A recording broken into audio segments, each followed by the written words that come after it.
अस्सलामुअलैकुम dear students, क्या हाल है। उम्मीद करता हूँ आप सब के सब सेहत के बेहतरीन हालत में होंगे डियर स्टूडेंट्स।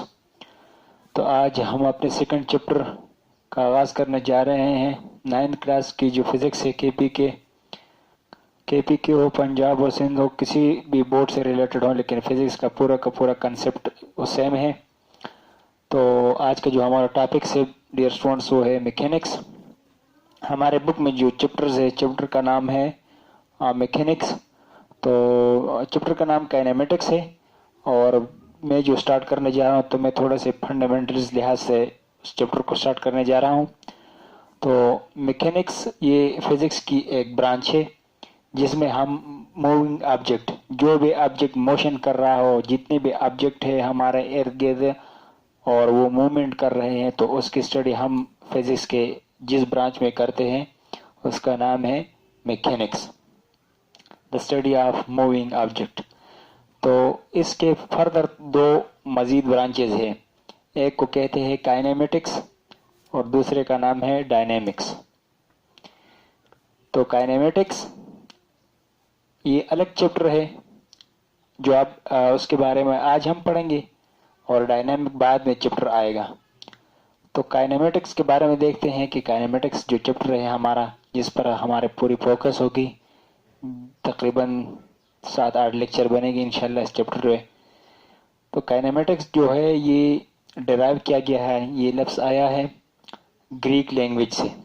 ग्रीक लैंग्वेज में इसका ये वर्ड्स क्या है, काइनेमा। और काइनेमा जो कि ग्रीक वर्ड्स है उसका मतलब है उस जुबान में मोशन का, यानी किसी किस्म की मूवमेंट, हरकत जिसमें होती है। अब इसको हम डिटेल में देखेंगे कि हरकत का क्या मतलब है, हरकत क्या चीज़ है और किन किन हालतों में हरकत होती है। तो जब इसके हम डिफिनीशन बनाते हैं, सिंपल से डिफिनीशन हम बनाएंगे यहाँ पर, और जिसकी प्रिसाइज डिफिनीशन और इसके बारे में काफ़ी डिटेल या नोट्स जो कि मैं लेक्चर के एंड में आपको इंशाल्लाह नोट्स प्रोवाइड कर दूंगा। यहाँ पर जो मैंने लिखा उसको आपको एक्सप्लेन करूँगा और जो कि नोट्स के शक्ल में आपको आखिर में बनाकर और वीडियो के एंड में इसके नोट्स कंप्लीट नोट्स आपको मिलेंगे। तो डियर स्टूडेंट्स, इस जो हम डिफिनीशन लिखते हैं सिंपल से काइनेमेटिक्स, ये तो हो गई एक्सप्लेनेशन इस वर्ड्स की। तो a moving object study without discussing the cause of motion, कि हम मूवेबल ऑब्जेक्ट या वो ऑब्जेक्ट जो मूवमेंट कर रहे हैं उनकी स्टडी कर रहे होते इस ब्रांच में, लेकिन इसके पीछे जो रीज़न होती है कि किस वजह से मूवमेंट होती है। फॉर एग्जांपल मैं कहता हूँ कि ये मेरे पास कोई भी एक ऑब्जेक्ट है और ये यहाँ पर पड़ा है और ये क्या कर रहा है, मूवमेंट कर रहा है। आप देख रहे हैं कि ये मूवमेंट कर रहा है, तो हम ये डिस्कस करेंगे कि ये मूवमेंट कर रहा है, किस तरह कर रहा है, क्यों कर रहा है। लेकिन हम ये नहीं कहेंगे इस चैप्टर में, इस काइनेमेटिक्स में, कि ये जो ऑब्जेक्ट मूवमेंट कर रहा है इसके पीछे जो रीज़न है, ये रीज़न यहाँ पर जो मैंने रीज़न लगाया है, ये मूवमेंट क्यों कर रहा है, इस यहाँ पर मैंने एक फोर्स लगाया, रीज़न है। ये जो रीज़न है इसको डिस्कस नहीं करेंगे, सिर्फ और सिर्फ इसका जो मोमेंट है उसको डिस्कस करेंगे। इसके पीछे रीज़न है, रीज़न को डिस्कस नहीं करेंगे। यानी मेरा जो हाथ है यहाँ पर ये इसका रीज़न है, और जब ये मूवमेंट कर रहा है तो इस रीज़न को डिस्कस नहीं करेंगे, लेकिन इस मूवमेंट को डिस्कस करेंगे। ये जो मूवमेंट है इसको डिस्कस करेंगे। तो a moving object study without discussing the cause of motion. Cause of motion, reason, वजह, कि किस वजह से मोशन होते है उस वजह को डिस्कस बिल्कुल नहीं करेंगे, लेकिन मोशन होती है उसको डिस्कस करेंगे। ठीक है डियर स्टूडेंट्स, समझ में आ गई बात। तो और एक और बात, और इसकी मैकेनिक्स की दूसरी ब्रांच डायनेमिक्स, बिल्कुल इसके अपोजिट। ये भी ग्रीक वर्ड से आया है, डायनेमस से। इसका मतलब है फोर्स और पावर। तो जब फोर्स और पावर की बात आ गई तो फिर ये थर्ड चैप्टर होगा। हम थर्ड चैप्टर में पढ़ेंगे, क्या पढ़ेंगे, कि ये एक ऑब्जेक्ट मोशन कर रहा है, मोशन हो रही है, तो हम ये भी देखेंगे कि ये ऑब्जेक्ट मोशन कर रहा है, ये वो ऑब्जेक्ट के पीछे रीजन क्या है, क्यों ये ऑब्जेक्ट मोशन करता है, क्यों ये ऑब्जेक्ट मूवमेंट करता है, रीजन क्या है। जो यहाँ पर रीजन है, ये रीजन किसने, यहाँ पर मेरा हाथ और इसमें लगी हुई फोर्स या पावर, ये क्या है, ये रीजन है। तो फिर उसमें हम इसको भी डिस्कस करेंगे, ज्यादातर हम इस रीजन को डिस्कस करेंगे। तो काइनेमेटिक्स में हम मोमेंट को डिस्कस करेंगे, रीजन को नहीं, और डायनेमिक्स में हम इस रीजन को डिस्कस करेंगे कि इसके पीछे जो रीजन लगा हुआ है, तो इस रीजन को हम डिस्कस करेंगे डायनेमिक्स में। ठीक है डियर स्टूडेंट्स, तो there is also Greek word, और उसका मतलब क्या हुआ, power or force. So the study of moving objects as moving objects as well as cause of motion। हम इसमें देखेंगे कि ऑब्जेक्ट मोशन क्यों करता है और किस रीजन से करता है, तो हम इसमें दोनों स्टडी कर देंगे इंशाल्लाह। डायनेमिक्स में बाद में चैप्टर आएगा। तो ये बहुत बुनियादी सी बातें मैंने जो कि मैकेनिक्स और काइनेमेटिक्स के बारे में हो गई, और हमारे जो बिल्कुल फोकस होगा वो काइनेमेटिक्स चैप्टर पर होगा। और काइनेमेटिक्स के जितने भी नोट्स, न्यूमेरिकल्स, इक्वेशन, सब के सब हम इंशाल्लाह प्रिपेयर करके और एक स्टैंडर्ड फॉर्म में लिख करके आप उसको फिर वीडियो को स्टॉप करके उस नोट्स को आप अपने पास लिखें, और पेपर या बोर्ड्स के जितने भी एग्जाम है उसके लिए आप बिल्कुल प्रिपेयर कर सकते हो। वो जो नोट्स मैं यहाँ पर इस 9th फिजिक्स के लिए बना रहा हूँ वो इंतहाई लाजमी और इंतहाई स्टैंडर्ड नोट्स होंगे आपके बोर्ड एग्जाम, किसी किस्म के भी एग्जाम के लिए बहुत स्टैंडर्ड नोट्स आपको मिलेंगे इंशाल्लाह। 9th के जितने भी फिजिक्स के मैं टॉपिक यहाँ पर पढ़ाऊंगा। तो प्लेस ऑफ मोशन, ये स्टूडेंट थोड़ी सी डिटेल में बात करता हूँ। मोशन, हरकत के बारे में हमने ये चैप्टर स्टार्ट किया है। अब मैंने यहाँ पर लिखा है कि प्लेस ऑफ मोशन, यानी मोशन कहाँ कहाँ होती है। आपके जहन में सवाल आएगा कि सर मोशन जो हम डेली लाइफ में देखते हैं ये मोशन, बिल्कुल डियर स्टूडेंट यही मोशन, लेकिन बिल्कुल बारीकी से देखते हैं कि कहाँ पर मोशन होती है। तो एटॉमिक लेवल, एटम पढ़ा है डियर स्टूडेंट 7th 8th में, तो एटॉमिक लेवल से लेकर फल्की अजसाम बहुत बड़े वो अजसाम, यानी निज़ाम शम्सी में सियारे, हमारा जो अर्थ, मून, गैलेक्सीज, एस्टेरॉयड और बहुत बड़े बड़े अजसाम हैं जो कि खिला में तैरते हैं, खिला में घूमते हैं। जो भी ऑब्जेक्ट खिला में घूमते और ज़मीन के मुकाबले में या ज़मीन से बड़े या तकरीबन ज़मीन के बराबर जितने, यानी ज़मीन के बराबर जितने बड़े बड़े ऑब्जेक्ट हो या बड़े से बड़े ऑब्जेक्ट हो वो खिला में तैर रहे हो, तो उन ऑब्जेक्ट को हम सेलेस्टियल ऑब्जेक्ट कहते हैं, या उर्दू में उन्हें फल्की अजसाम कहते हैं। तो एटॉमिक लेवल से लेकर, एटॉमिक मीन एटम, एटम किस तरह होता है, इस तरह होता है, और बहुत बड़े बड़े जिस्म, तो एटॉमिक लेवल से लेकर फल्की अजसाम तक जितने बड़े बड़े पूरे यूनिवर्स में बड़े बड़े अजसाम हैं, सब के सब चीजें या पूरी की पूरी यूनिवर्स हमारी मोशन में है, या हमारी पूरी की पूरी कायनात क्या चीज है, किस चीज में है, हरकत में है, मूवमेंट में है। इस वजह से हम हरकत को डिस्कस करेंगे मुख्तलिफ लिहाज से, मुख्तलिफ पहलुओं की वजह से, कि ये जो हरकत हो रही है क्यों हो रही है, किस वजह से हो रही है, वो रीजन है, वो फोर्स लिहाज से हम डिस्कस करेंगे। और एक होते हैं ये जो मूवमेंट हो रही है ये किस तरह हो रही है।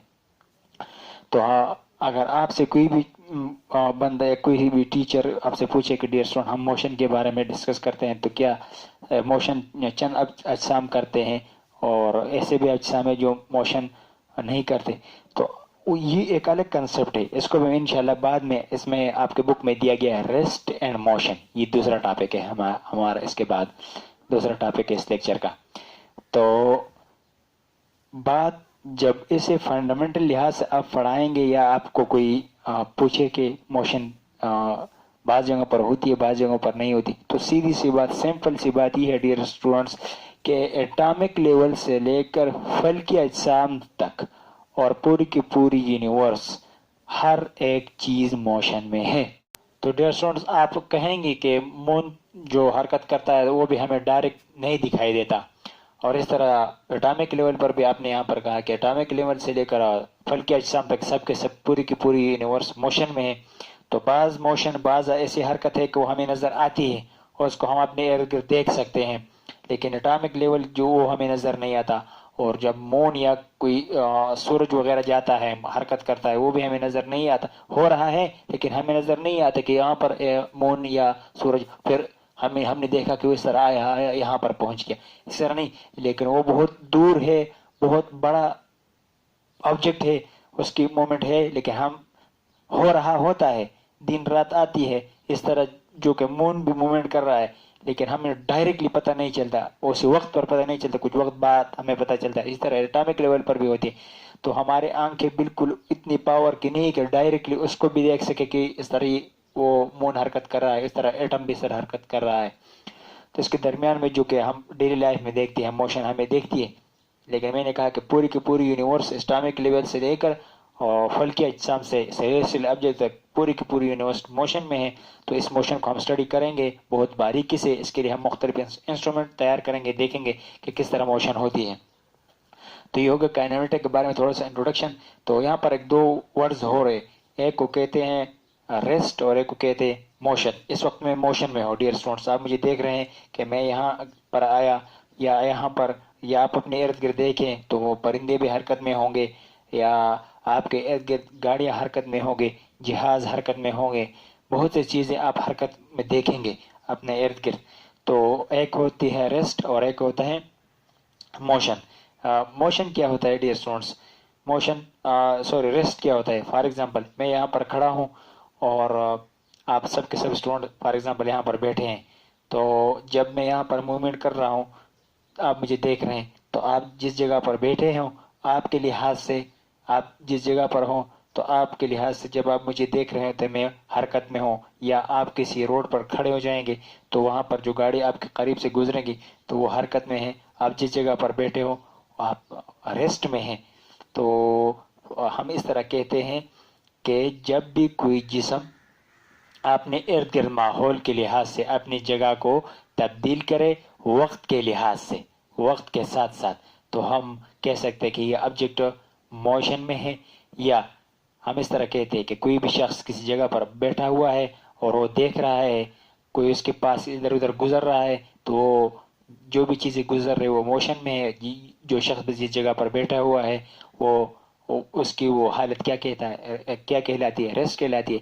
अब इसको हम एक इमेज में, एक पिक्चर से देखते हैं कि इसका क्या मतलब है। मैं आपको इसको समझाता हूँ, ठीक है डियर स्टूडेंट्स? अब इसकी एक पिक्चर देखते हैं, इस रेस्ट और मोशन की। अब हम एक पिक्चर देखते हैं, पिक्चर लिहाज से अब हम विजुअलाइज करते हैं कि ये किस तरह होता है। ठीक है डियर स्टूडेंट्स? तो डियर स्टूडेंट्स, हाँ आपने देखा कि मैंने कहा कि हम इसकी जो विजुअलाइज है या इमेज किस तरह दिखा सकते हैं कि रेस्ट क्या है और मोशन क्या है। तो देखिए डियर स्टूडेंट्स, यहाँ पर मैंने लिखा है रेस्ट। तो यहाँ पर मैंने एक होम घर की एक शक्ल बनाई है। तो यहाँ पर एक बंदा बैठा हुआ है और इसके इर्द गिर्द जितने भी ऑब्जेक्ट होंगे, आप जिस रूम में बैठे हो उस रूम में इर्द गिर्द देखिए बहुत से ऑब्जेक्ट होंगे, tube light, fan, chair, table, book, बहुत से ऑब्जेक्ट होंगे। और जिस जगह पर आप जिस चेयर पर बैठे हो तो आप इर्द गिर्द देखिए कोई चीज़ मूवमेंट कर रही है? कोई भी चीज़ मूवमेंट नहीं कर रही। तो हम उस कंडीशन को, उस हालत को क्या कहेंगे कि ये रेस्ट है। तो इस तो हम इस हालत को क्या कह देते हैं ऑब्जेक्ट के? रेस्ट। अब इस तरह देखिए, ये कोई गार्डन है, गार्डन में कोई दरख्त है और चेयर्स है, चीज़ें कुछ पड़ी हुई है। तो ये सब की सब चीज़ें क्या है? रेस्ट में है। यानी यहाँ पर कोई भी चीज़ मूवमेंट नहीं कर रहा। यहाँ पर मैंने घड़ी बनाई है, यहाँ पर टाइम ये है और सब के सब चीज़ जो चीज़ें यहाँ पर है वो रेस्ट में है। अब टाइम और भी गुजर गया फिर भी वो रेस्ट में है। यहाँ पर टाइम गुजर रहा है, टाइम तो उसको कोई भी ऑब्जेक्ट, कोई भी चीज़ रोक नहीं सकता, वो जा रहा है, टाइम गुजर रहा है। लेकिन ये चीज़ें यहाँ के जो घर में कमरे में चीज़ें वो भी रेस्ट में है, और जो कि यहाँ पर बाग में कोई जगह पर चीज़ें हैं वो भी रेस्ट में है। अब देखते हैं कि मोशन क्या है। अब मैंने देखा कि वो यही शख्स इसी घर में मोशन में अभी इसने मूवमेंट चालू की, यहाँ से यहाँ आया, फिर यहाँ से यहाँ। अब टाइम भी जा रहा है, शख्स भी जा रहा है। तो इस मेज के लिहाज से ये शख्स यहाँ था, फिर इस मेज के लिहाज से ये शख्स यहाँ पर है, अब इसी के लिहाज से यहाँ पर है। यानी इसके लिहाज से ये अपनी जगह तब्दील कर रहा है। जब भी कोई ऑब्जेक्ट, जब भी कोई ऑब्जर्वर या जब भी कोई चीज़ अपने माहौल के लिहाज से, अपने माहौल के लिहाज से, माहौल में ये चीज़ है, इन चीज़ों के लिहाज से अपने आप को बदल कर रहा है, अपने आप को तब्दील कर रहा है, तो हम कहते हैं ये क्या है? मोशन में। ये चीज़ किस चीज़ में है? मोशन में है। ये ऑब्जेक्ट मोशन में है, किस लिहाज से? इस एनवायरनमेंट के लिहाज से। इसी तरह यहाँ पर जो गार्डन था उसमें एक गेंद सपोज पड़ी हुई थी। अब यहाँ पर जब टाइम ये था तो ये शख्स यहाँ पर था, जब टाइम इस तरह ये था तो शख्स यहाँ पर था, जब टाइम इस तरह और शख्स यहाँ पर था। मतलब ये कि ये शख्स भी मूवमेंट कर रहा है और टाइम भी मूवमेंट, वो जो टाइम है वो भी कंटिन्यू है। टाइम को तो कोई रोक नहीं सकता। तो टाइम के साथ साथ जो भी चीज़ अपने आप को तब्दील करते हैं और अपने एनवायरनमेंट के लिहाज से, तो हमने कहा कि वो मोशन है। इसी तरह इस इमेज को यहाँ पर देखिए, यहाँ पर एक गार्डन है। हमने देखा कि यहाँ पर सबकी चीज़ें जो कि रेस्ट में थी, अब यहाँ पर देखेंगे मोशन में क्या, ये गेंद थी वो लुढ़कती हुई यहाँ आई, फिर यहाँ, फिर यहाँ पर जब टाइम ये था तो यहाँ पर पड़ी थी, जब टाइम ये हुआ तो ये यहाँ पर आ गई, जब टाइम ये हुआ तो ये यहाँ पे। इसी तरह ये भी एक ऑब्जेक्ट है, मूवमेंट कर रहा है, यहाँ से यहाँ तक पहुँच गया। तो आपको रेस्ट और मोशन की जो कंसेप्ट है वो क्लियर हो गई कि रेस्ट क्या होती है, मोशन क्या होते हैं।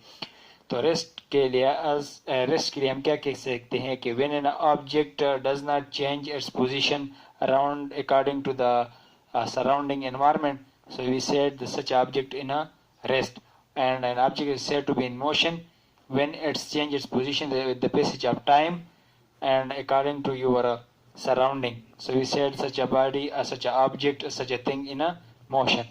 तो ये रेस्ट की हालत है और यहाँ पर मूवमेंट हो रही है, क्योंकि चीजें मूवमेंट कर रही है यहाँ पर, वही चीजें यहाँ पर रेस्ट में है और वही चीजें यहाँ पर मूवमेंट कर रहे हैं। तो मूवमेंट की एग्जांपल क्या क्या हो गई कि एग्जांपल बर्ड्स मूवमेंट कर रहे, कार आप देखते हैं, वाटर जो कि क्या करते हैं कि फ्लो करता है, इस तरह जहाज, अर्थ हमारे मूवमेंट करते हैं, मून, सन, एटम, ये सब की सब चीज़ें क्या करते हैं, मूवमेंट जो कि मोशन में होते हैं। अब इस मोशन के बहुत से खुसूसियात है, हम उसको डिस्कस करेंगे, उसके बहुत से पैरामीटर है, उनको कैलकुलेट करेंगे, देखेंगे। और जब हम देखते हैं एटम कैसे मोशन करता है, एटम कैसे मोशन करता है, अच्छा बेटा, तो मैंने आपसे कहा कि वो हम नहीं देख सकते।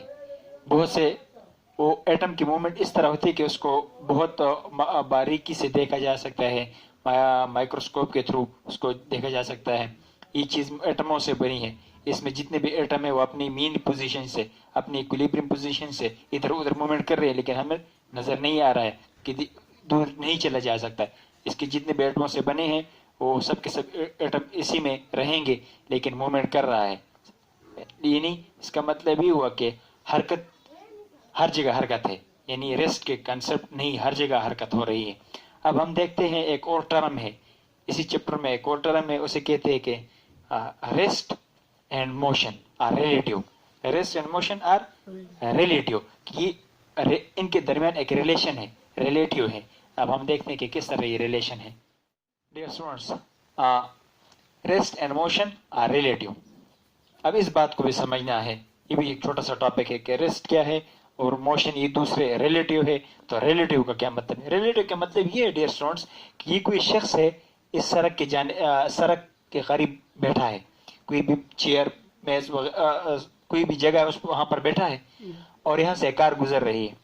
जब ये शख्स बैठा है तो ये रेस्ट में है और ये कार किस चीज में है, ये मोशन में है। तो इस शख्स के लिहाज से ये कार किस में है, मोशन में है, हरकत कर रहे हैं। लेकिन इस कार के अंदर दो बंदे बैठे हैं, दो बंदे। ये बंद जब इसको देखता है तो क्या कहेगा कि ये रेस्ट में है, क्योंकि उसके साथ सीट में बैठा है, सीट पर बैठा है। और जब ये इसको देखेगा कि मेरे साथ बैठा हुआ, यानी मूविंग कार में, एक चलती हुई कार में दो शख्स बैठे, एक अपने दूसरे शख्स बंदे को देखता है कि ये क्या है, रेस्ट में है, और दूसरे को देखता है कि क्या है, हम दोनों रेस्ट में है, यानी हम एक जगह पर बैठे, हम नहीं जा रहे हैं। लेकिन बाहर जब बैठा हुआ शख्स क्या कहेगा कि दोनों क्या है, दोनों मोशन में। ये शख्स क्या कहेगा कि ये दोनों बंदे मोशन में है, लेकिन ये दोनों बंदे जब यहाँ पर बैठे हैं कार के अंदर, ये कहेगा कि ये रेस्ट में है क्योंकि उसके साथ एक सीट पर बैठा है, और ये कहेगा ये रेस्ट में है। लेकिन ये बाहर बैठा हुआ बंदा क्या कहेगा कि ये दोनों मोशन में है, दोनों हरकत है। तो यहाँ पर एक बात आती है कि यहाँ पर रेस्ट में भी है और मोशन में भी है, ये कैसी बात? हाँ, इस शख्स के लिहाज से ये मोशन में है और इस शख्स के लिहाज से इस शख्स के लिहाज से अपने आप में ये क्या है, रेस्ट में है, क्योंकि ये सीट बदल नहीं हो रही, एक ही सीट पे। तो हम कहते हैं कि रेस्ट और मोशन क्या है, रिलेटिव है, एक दूसरे की रिलेटिव है, इनमें एक रिलेशन है। ये देख रहा है कि ये दोनों क्या कर रहे हैं, मोशन कर रहे हैं, ये दोनों एक दूसरे को देख रहे हैं कि क्या है, रेस्ट में है, क्योंकि सीट बदल नहीं हो रही। इसी तरह एक और एग्जांपल, बदल नहीं रही तो गाड़ी चला रही है, गाड़ी तो चल रही है, लेकिन वो जो जिन दो सीट, एक बंदा इस सीट पर है, किस सीट पर है, ठीक है डियर स्टूडेंट्स। तो ये दोनों क्या है, रेस्ट में है, और अब दोनों मूवमेंट भी कर रहे हैं, लेकिन दोनों एक दूसरे को क्या कहेंगे, रेस्ट में कहेंगे, क्योंकि इसने इसकी जगह तो नहीं ली। लेकिन जब ये बंदा देखेगा तो ये क्या कहेगा, मोशन में है, मोशन में, ठीक है डियर स्टूडेंट। इस तरह हम एक बहुत बड़ी एग्जांपल लेते हैं। ये अर्थ है, हमारी जमीन क्या है, हमारी जमीन, इस जमीन के ऊपर एक घर होगा, किसी का घर, इस घर में दो बंदे बैठे हुए, ये भी रेस्ट में है और ये भी रेस्ट में, दोनों रेस्ट में है। अच्छा, मूवमेंट नहीं कर रहे, इस रूम के लिहाज से रूम में जितनी भी चीजें पड़े हुए हैं ये दोनों मूवमेंट नहीं कर रहे, लेकिन एक बंदा है वो मून पर है, क्या है, मून पर है, और जमीन क्या होती है, आपने पढ़ी है 6-7 में, हरकत में है। हाँ, तो इस मून पर एक बंदा देखेगा इन दोनों को क्या कर रहे हैं, कि दोनों क्या है, मोशन में है, लेकिन दोनों कमरे के अंदर एक दूसरे को क्या कह रहे हैं, कि हम रेस्ट में है। लेकिन जब मून से हम देखेंगे तो फिर क्या है, ये क्या है, मोशन में है। इस मून के ऊपर जो बंदा खड़ा है इसके लिहाज से ये दोनों किस चीज में है, मोशन में है। तो हम कहते हैं कि रेस्ट और मोशन रिलेटिव टर्म है, हम रेस्ट भी कहेंगे, फिर एक और लिहाज से फिर उसको क्या कहेंगे, मोशन में भी कहेंगे, किस लिहाज से कहेंगे, इस लिहाज से।